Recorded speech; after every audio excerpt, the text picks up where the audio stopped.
Hello, dear students. How are you? Hope all are you well. All are you most welcome here in this class. My dear students, जैसा कि हमने पिछली कक्षा में discuss किया organising process, मैं आशा करता हूं कि आपने उसे भली भांति समझा होगा। प्यारे विद्यार्थियों, आज की इस कक्षा का विषय रहेगा संगठन संबंधों का ढांचा। प्यारे विद्यार्थियों, संगठन का ढांचा औपचारिक भी हो सकता है और अनौपचारिक भी हो सकता है। अर्थात संगठन में कार्यरत सभी व्यक्तियों के मध्य संबंध दो प्रकार से स्थापित हो सकते हैं।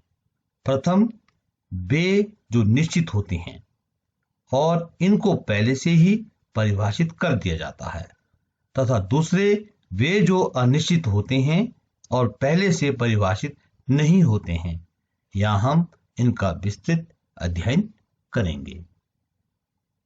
तो औपचारिक संगठन और अनौपचारिक संगठन का विस्तृत अध्ययन करने से पहले हम संगठन संबंधों का ढांचा है इस पर आते हैं।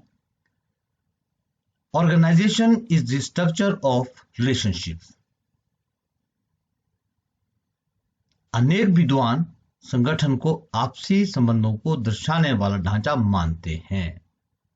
एक ढांचे के रूप में संगम विभिन्न अधिकारियों के आपसी संबंध, संपर्क, अधिकार व उत्तरदायित्वों को प्रकट करता है।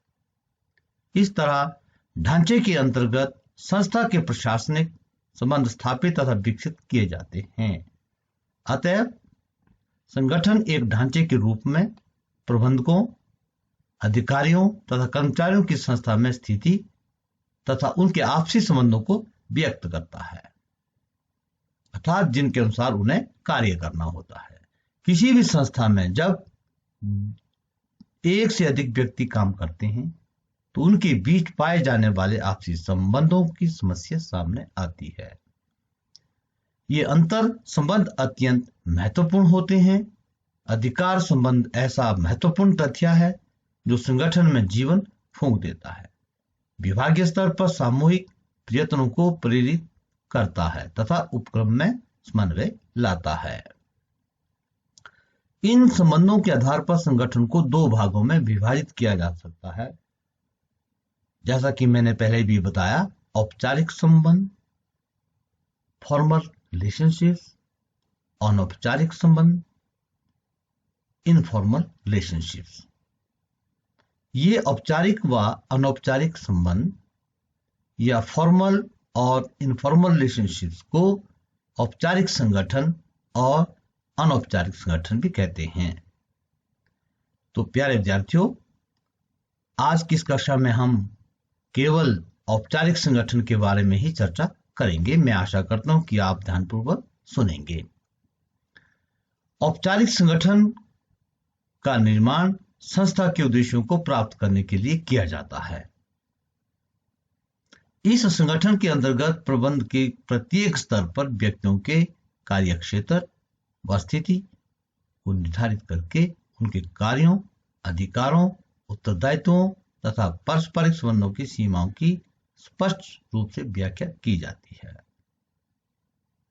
इस संगठन में प्रत्येक व्यक्ति निर्धारित पद्धतियों, नियमों, कार्यप्रणालियों एवं नीतियों का पालन करता है। कोई भी व्यक्ति इनका उल्लंघन नहीं कर सकता। ऐसे संगठन में सत्ता का भरावरण ऊपर से नीचे की ओर किया जाता है, अर्थात उच्च अधिकारी से निम्न अधिकारी की ओर डेलीगेशन ऑफ अथॉरिटी किया जाता है।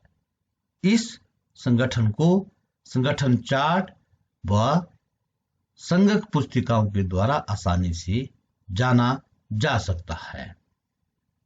प्यारे विद्यार्थियों, फॉर्मल ऑर्गेनाइजेशन को और अधिक स्पष्ट करने के लिए चेस्टर बर्नार्ड शॉ के द्वारा दी गई परिभाषा, जैसे कि जब दो या दो से अधिक व्यक्तियों की क्रियाओं को किसी निश्चित लक्ष्य की प्राप्ति के लिए चेतनापूर्वक संबंधित या ऑर्गेनाइज किया जाता है तो ऐसे संगठन को औपचारिक संगठन कहते हैं, जिसे उच्च अधिकारियों द्वारा स्थापित किया जाता है।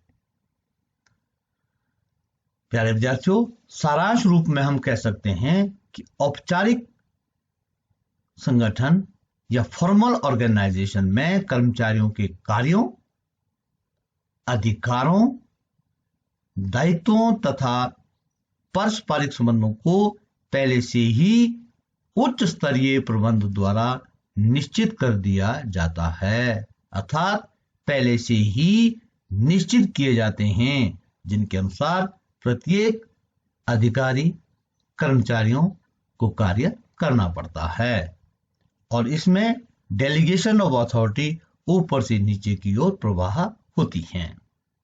तो प्यारे विद्यार्थियों, फॉर्मल ऑर्गेनाइजेशन के अर्थ एवं परिभाषाओं से औपचारिक संगठन की कुछ विशेषताएं उभर कर आती हैं, जो मुख्य विशेषताएं निम्न प्रकार से हैं। मैं आशा करता हूं कि आप ध्यानपूर्वक सुनेंगे, तो हम एक एक करके इसको डिस्कस करेंगे। Number 1, it has defined inter relationships. इसमें परिभाषित आपसी संबंध होता है।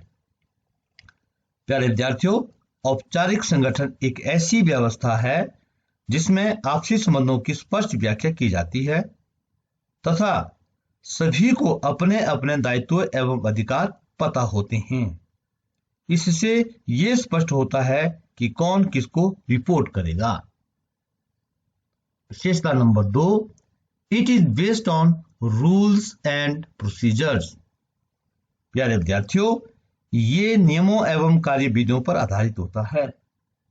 औपचारिक संगठन में पूर्व निर्धारित नियमों एवं कार्यविधियों का पालन किया जाना आवश्यक होता है।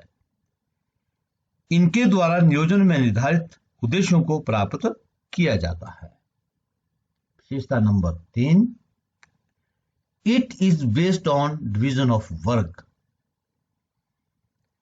प्यारे विद्यार्थियों, यह कार्य विभाजन पर आधारित होता है। औपचारिक संगठन का मुख्य आधार कार्य विभाजन होता है। इसी आधार पर विभिन्न विभागों के प्रयास एक दूसरे से संबंधित होते हैं। Number 4, it is deliberately created. प्यारे विद्यार्थियों, ये जानबूझकर स्थापित किया जाता है, अर्थात इसको पहले से ही स्थापित किया जाता है, अर्थात प्रत्येक कर्मचारियों को उसके अनुसार ही कार्य करना होता है। ये संस्था के उद्देश्यों को सफलतापूर्वक प्राप्त करने के लिए उच्च अधिकारियों द्वारा जानबूझकर बनाया जाता है। Number 5, it is impersonal. ये अव्यक्तिगत होता है। ये किसी भी व्यक्ति से संबंधित नहीं होता है। प्यारे विद्यार्थियों, इसके अंतर्गत व्यक्तिगत भावनाओं को अनदेखा करके कठोर अनुशासन का पालन करने की बात कही जाती है, अर्थात प्रत्येक कर्मचारियों को इसके नियमों की पालना कठोरता से करनी होती है। इसके अंतर्गत व्यक्ति का नहीं, काम का महत्व होता है। Number 6, it is more stable. ये अधिक स्थिर होता है। इसमें व्यक्तियों की आवश्यकताओं एवं इच्छाओं के अनुसार किसी भी प्रकार का परिवर्तन नहीं किया जाता, इसलिए ये अधिक स्थिर होता है। प्यारे विद्यार्थियों, ये थी फॉर्मल ऑर्गेनाइजेशन की कुछ मुख्य विशेषताएं। कुछ अन्य विशेषताएं निम्न प्रकार से हैं। मैं आशा करता हूं कि आप भलीभांति सुनेंगे और समझेंगे। इस संगठन की प्रमुख अन्य विशेषताएं निम्नलिखित हैं। नंबर 1, औपचारिक संगठन सोच समझकर स्वेच्छा से निर्धारित लक्ष्यों एवं उद्देश्यों की प्राप्ति के लिए बनाया जाता है। इसमें संबंधों के प्रत्येक स्तर पर विभिन्न व्यक्तियों के अधिकारों, कार्यों तथा उत्तरदायित्वों की स्पष्ट व्याख्या की जाती है और इनकी सीमाएं निर्धारित रहती हैं।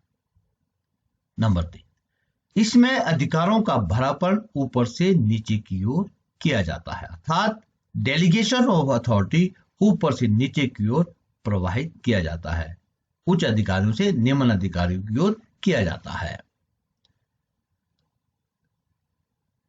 इसमें आदेश की एकता, यूनिटी ऑफ कमांड का पालन किया जाता है। ये संगठन चार्ट एवं संगत पुस्तिकाओं, ऑर्गेनाइजेशन चार्ट्स एंड मैनुअल के द्वारा प्रदर्शित किया जाता है। इसमें व्यक्तियों के संबंध पूर्णता अव्यक्तिगत इम्पर्सनल होते हैं, अर्थात इसमें व्यक्तियों की भावनाओं तथा विचारों को महत्व नहीं दिया जाता। यह श्रम विभाजन, डिवीजन ऑफ लेबर या डिवीजन ऑफ वर्क के सिद्धांत पर आधारित होता है। इसमें सभी व्यक्ति एक दूसरे के साथ मिलजुल कर कार्य करते हैं। तो प्यारे बच्चों, आज की कक्षा यहीं समाप्त करते हैं। कक्षा के अंत में आपको मैं होमवर्क के लिए एक क्वेश्चन दे रहा हूं। Explain in brief formal organisation and its main characteristics. तो प्यारे बच्चों, आपको फॉर्मल ऑर्गेनाइजेशन की जो मुख्य विशेषताएं और उनकी परिभाषाएं को देना है और फिर ग्रुप में डालना है। Thanks, stay at home, be safe.